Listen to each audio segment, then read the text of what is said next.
Abhimanyu movies देखने वाले भाई सारे दर्शकों ने पवन मलिक मोखरा की हाथ जोड़कर राम राम और नमस्ते। भाई मैं हरियाणा से स्पेशल चल के 400 किलोमीटर ड्राइविंग करके पहुंचा हूं राजस्थान, और राजस्थान के श्री विजयनगर में गोदारा बवासीर हॉस्पिटल में आया हूं स्पेशल। और यहाँ पे जो मैंने पहले वर्ड बोला था बवासीर, उसका आधुनिक विधि द्वारा इलाज किया जाता है। और आज मैं आपको डॉक्टर साहब से भी मिलवाऊंगा, तो मैं चाहूँगा एक बार डॉक्टर साहब की तरफ कैमरा किया जाए। डॉक्टर साहब आपका स्वागत है अभिमन्यु मूवीज़ पे, और राम राम है, हमारे दर्शकों को भी राम राम करो। राम राम जी, नमस्कार सभी दर्शकों को। तो डॉक्टर साहब सीधे मुद्दे पे आ जाते हैं। जी जी। बवासीर जैसे मैंने खुले तौर पे नाम लिया, हाँ जी। एक भयानक रोग है। हाँ जी। दुनिया बड़ी परेशान है, और अब तो बहुत ज़्यादा इसका प्रकोप हो रहा है। क्यों होती है बवासीर?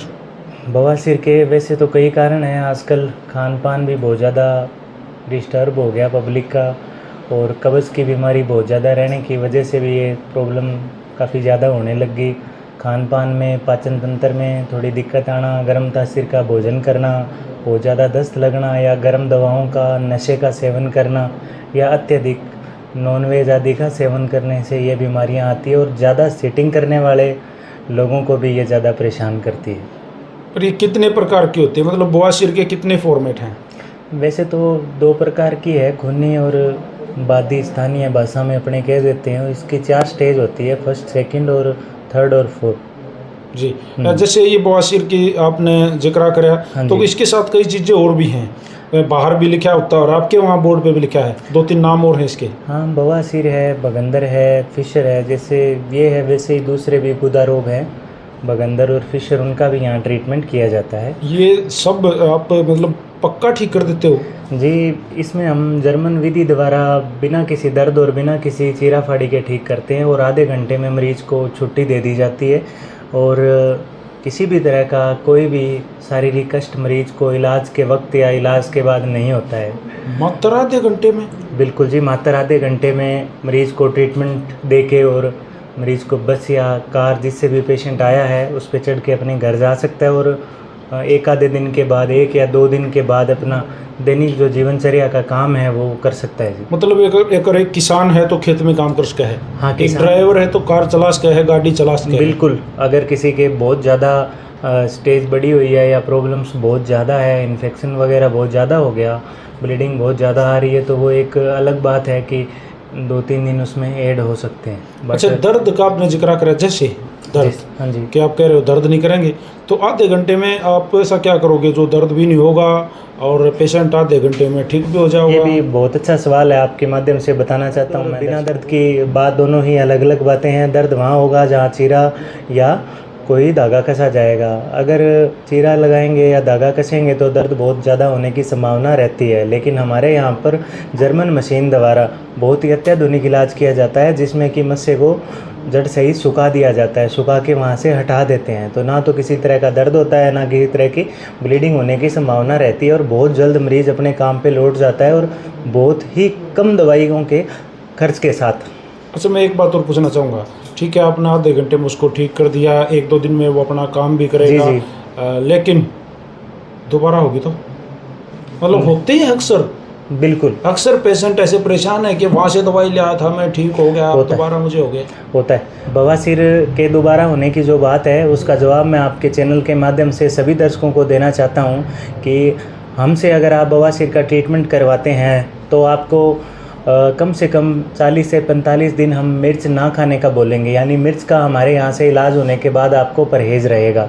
और दूसरी बात है, आपको कुछ समय के लिए इसबगोल या कब्ज़ निवारक मेडिसिन दी जाएगी, और लीवर में जो कारण है कब्ज़ होने का, उस कारण को दूर करके कब्ज़ से आपको हमेशा के लिए मुक्ति दी जाएगी। वह भविष्य में आपको ये सलाह दी जाएगी कि कभी भी कब्ज़ हो तो आप जोर ना लगाएं, वह कोई दवा लेके लेटरिन को पतला करके ही मल का त्याग करें। अगर आपके भविष्य में कभी भी कब्ज़ होती है तो आप वहाँ से खड़े हो जाइए। आप दबाव लगा के मल त्याग करने की कोशिश कभी भी ना करें, क्योंकि जब आप मल त्याग करते हैं तो टाइट मल रेक्टम के कुछ हिस्सों में से छोटे छोटे टुकड़े काट के आगे निकल जाता है और वही टुकड़े भविष्य में दोबारा ग्रोथ करके और बड़े हो जाते हैं, जिन्हें हम पाइल्स कह देते हैं जी। First grade, second grade, third grade, अलग अलग जैसे जैसे बढ़ते जाएंगे उनकी ग्रेड बढ़ती जाती है और मरीज़ को मुश्किल होती जाती है, तो मरीज़ कहता है मुझे दोबारा होगी। तो अगर हम इन चीज़ों का, 2-3 चीज़ों का अगर ध्यान रखते हैं तो दोबारा कभी भी कोई दिक्कत नहीं आती। अगर 1 लाख मरीज़ों में से किसी एक मरीज़ को दोबारा प्रॉब्लम आती है पवन जी, किसी भी मरीज़ को अगर दोबारा प्रॉब्लम आती है, मैं रिपीट कर रहा हूँ, तो हम एक ऐसा कार्ड बना के देते हैं कि आप उस कार्ड को अपने साथ में लेके जाइए, उसे संभाल के रखिए। हर मरीज़ से मैं आग्रह करता हूँ, उस कार्ड के द्वारा अगर आपको भविष्य में किसी भी तरह की कोई भी तकलीफ़ 10 साल बाद, 20 साल बाद अगर दोबारा प्रॉब्लम आती है तो आपका 1 पैसा भी नहीं लिया जाएगा और फ्री में आपका इलाज किया जाएगा। आपका 1 पैसा भी नहीं लिया जाएगा और फ्री में आपका इलाज किया जाएगा। जैसे आप कहीं से भी कोई पेशेंट आओ, दूर दूर से भी आएंगे, काफ़ी दूर से भी आएंगे, आते हैं और गरीब भी आएंगे, उनकी जेब में उतना पैसा भी नहीं होगा, तो क्या वो गोदारा बवासीर हॉस्पिटल का खर्च अफोर्ड कर पाएंगे? उनके पास, उनकी जेब में इतना पैसा होगा?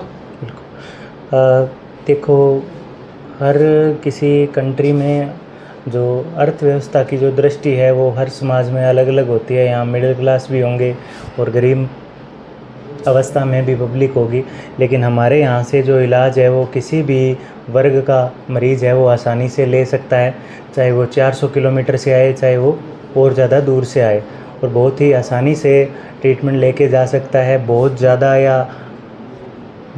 ज़्यादा कॉस्टली हमारे यहाँ का ट्रीटमेंट नहीं पड़ेगा। अगर किसी भी मरीज़ को, आपके चैनल के माध्यम से कहना चाहता हूँ कि अगर किसी भी मरीज़ को बवासीर, बगंदर या फिसर से संबंधित प्रॉब्लम है तो नीचे दिए गए नंबर पे आप कॉल करें और अपनी बीमारी के बारे में व बीमारी के इलाज में लगने वाले खर्च के बारे में आप अपनी राय है वो हॉस्पिटल स्टाफ से ले सकते हैं।